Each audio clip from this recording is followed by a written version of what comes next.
Hello and welcome. This is Kevin, also known as AKAAWOL, and today we're working with this photo from somebody asking on Reddit, does anybody know what this, the pattern to this bracelet so I can make it? And they almost give away the card of whoever the original maker was. I don't know who originally did this, but kudos to the original artist. They probably got it off a website, I don't know, but whatever. I always feel a little bit bad about like just coming in and taking somebody else's pattern, but at the same time, we can all just do this. It's a thing, and I teach how to do this thing.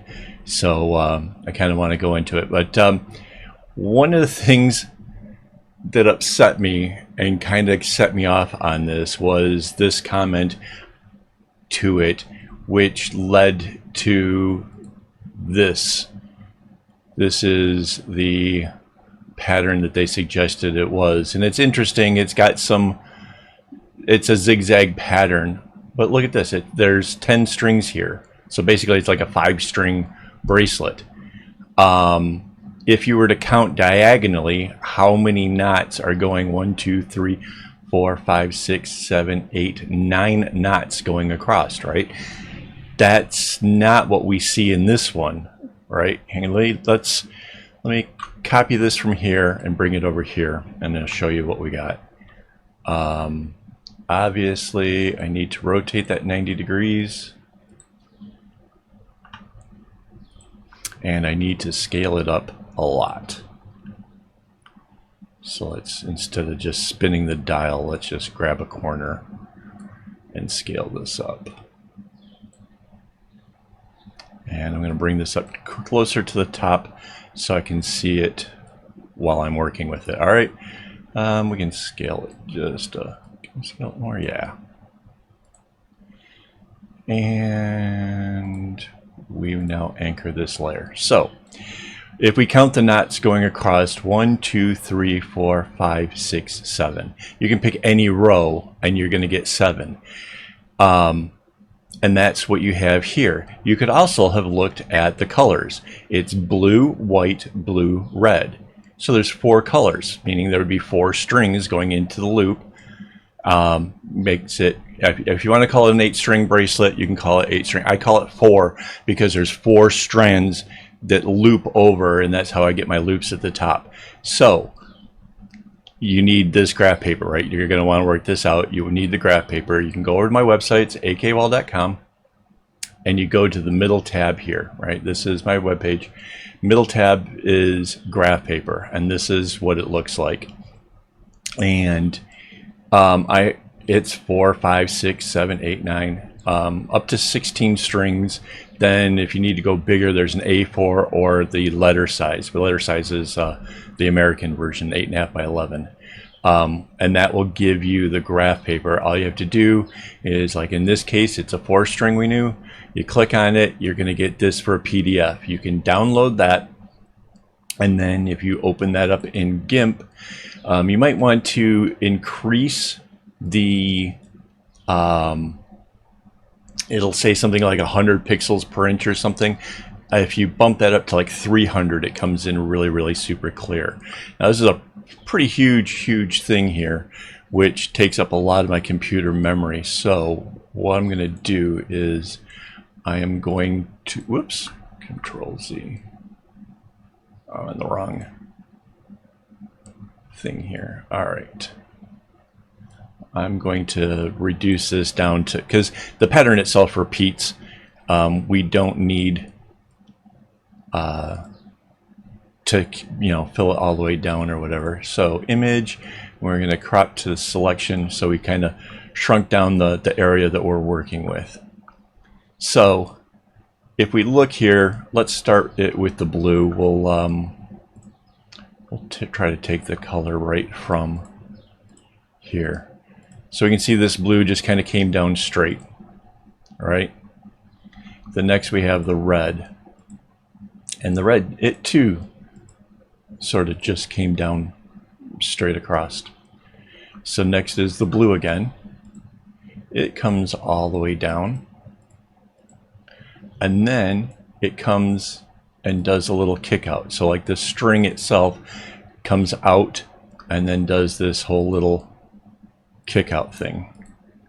So we can actually start putting in our underlying strings for the obvious ones like this already.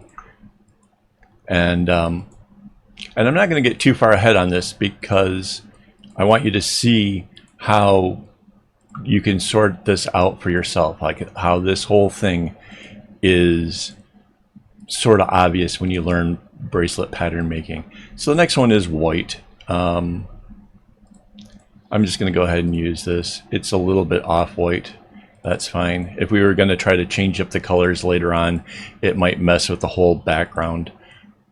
But I'm trying to keep this one simple. I want the pattern to look like the thing. So we see that the white comes down, comes to where the little kick out is, comes back, and then comes down and just ends.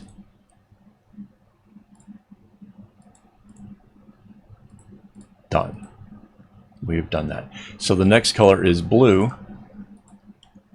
And so you have, where would this blue string have come from? Well, it had to come, because it couldn't have come from here.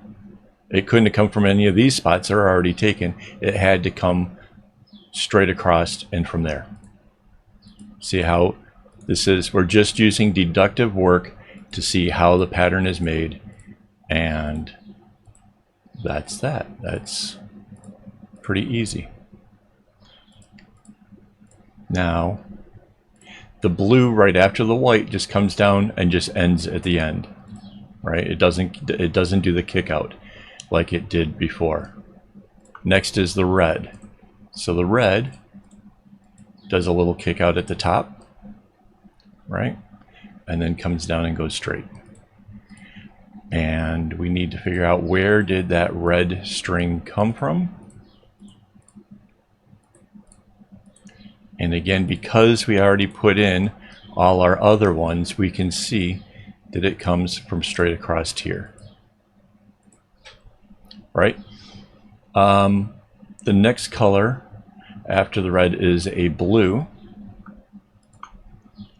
And we again know that it's just coming straight across here. It's gonna bounce a little bit because of the whole kick out thing this way. And then it's the blue. Now the blue after the red, it does the kick out again.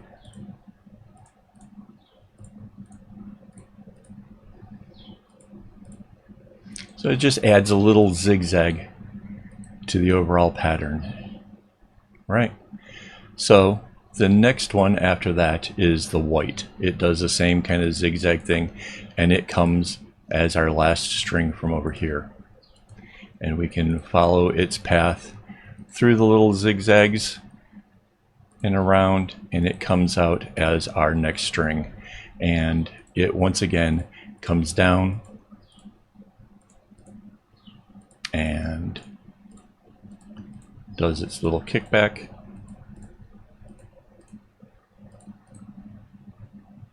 And is there.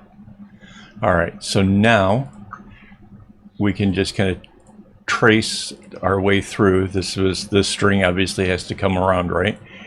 Follow exactly its path to where it becomes the next color. See that? So it is the blue, and this is the blue that does the zigzag and then comes into a straight thing.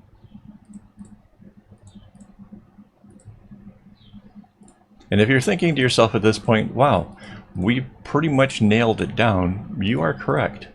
Everything else in this pretty much is just a repeat.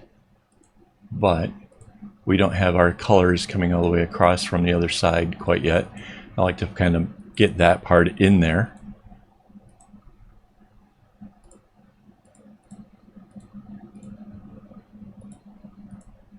And again, the red just comes straight down.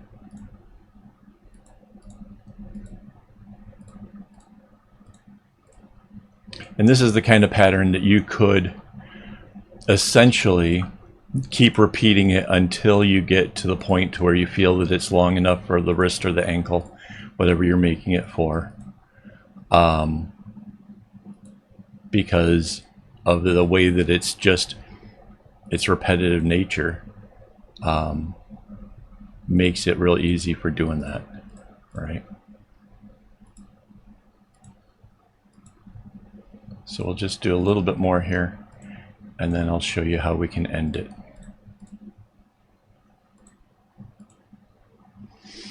Well, essentially anywhere you want to end it. If you wanted to end it right here, you would just choose the white ended here, the blue stops here, the red stops here, this. You would just have your little diamond end to it. You can do that virtually anywhere in the bracelet.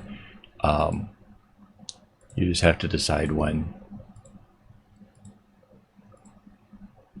But I wanted to show you guys this. It was one of those things where, you know, you see it, people asking for help and people giving the wrong advice, and I just want to give the right advice. I want to give the advice of, if there's a pattern out there that you're interested in, it starts with being able to count out how many strings that you want, and then it's the next step is taking the bits that are really obvious, the things that you can see.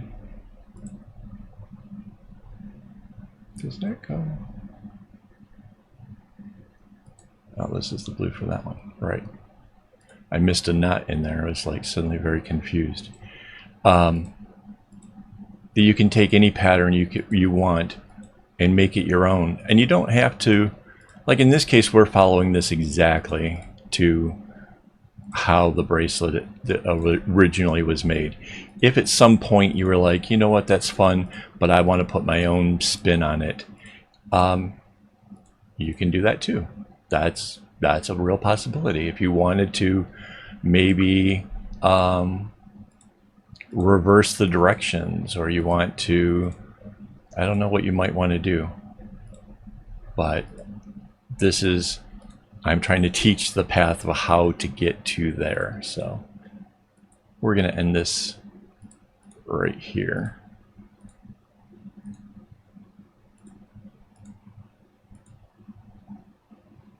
Okay.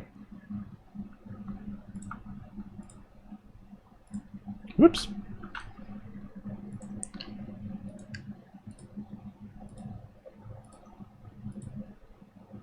So if you have questions, you're wondering how to do something, maybe a pattern that you're looking at, or maybe something about this tutorial wasn't clear, you can leave me a comment, ask me questions. I do try to respond to everything that comes in. Oh, the app I'm using to color this all in is GIMP. It is a free app on all the platforms that I know of. It's Linux, Apple, and Windows. So, like I said, the graph paper is from my webpage, AKAAWOL.com.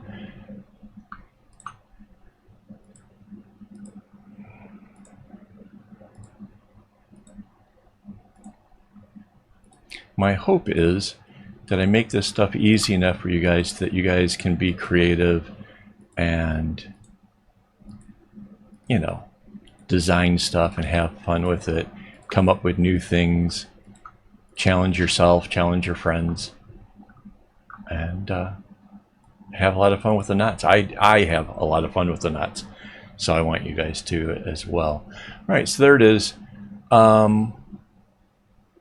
Once again, I have to thank my Patreon supporters who make all this stuff possible. I couldn't do it without them. Be sure to like, comment, maybe subscribe. That would be awesome. And as always, don't get your strings in a bunch.